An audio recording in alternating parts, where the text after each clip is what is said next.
I'm going to try this one last time.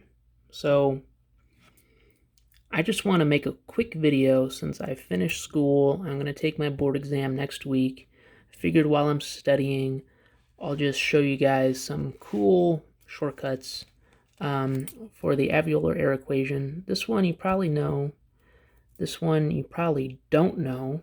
I almost guarantee most of you do not know this one because your teacher isn't going to want you to know that. This one you might have learned in school. And I thought I'd put these two together because this is something I often mixed up, was the arterial O2 content versus the alveolar air equation.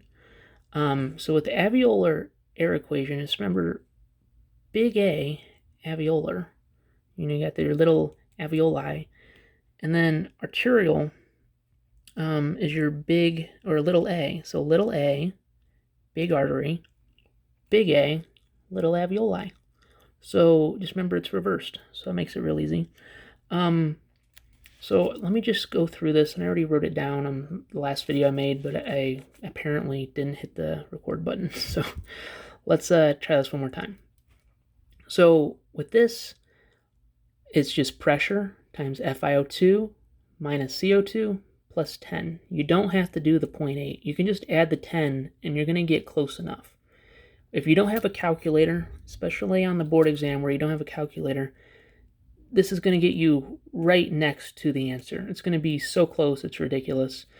Doing the 0.8 with the respiratory quotient is just dumb. So with the pressure, it's always going to be 7 on the board exam. Now your teacher might be a dick and want you to figure out what the pressure is underneath, underneath the ocean, or maybe flying in the sky. But most likely he's just going to say it's at sea level. So sea level, it's always 7. Your FiO2 is going to be given, your CO2 is given, and plus 10. So this becomes so easy, you could do this in your head. So you could do 7 times 50, you can do, say, 350, minus the 40 of the CO2, plus 10, is going to get you 300. And you can check that, and it should be about exactly what it is.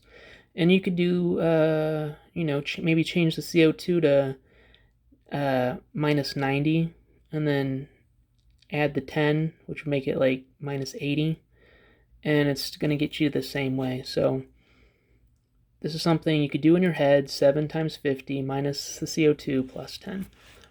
And you could do it again over here, 7 minus 90, or times 90, be 630, minus the CO2 plus 10.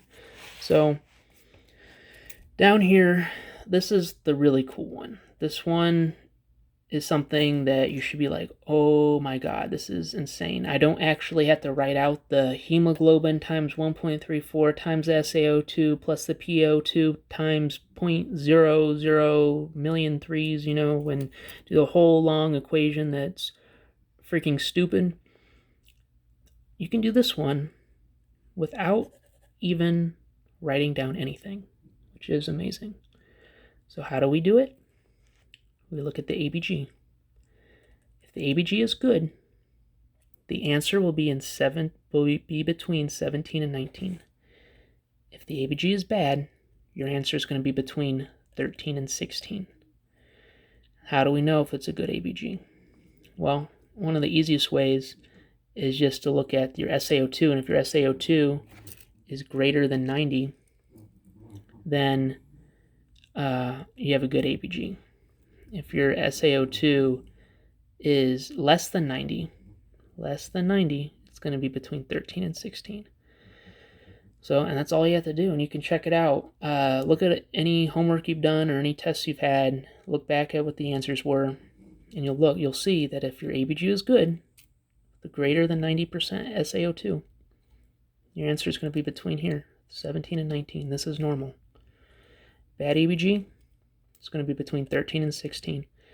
So how about the mixed venous? We want to find out content of venous oxygen. So to find out the content of venous oxygen, you just do the same thing you would with the bad ABG. It would be a bad ABG, and your answer is going to be between 13 and 16. So pretty cool, really easy. Not something you're just going to do, something you can do in your head. This one you can almost do in your head. This one you can definitely do in your head.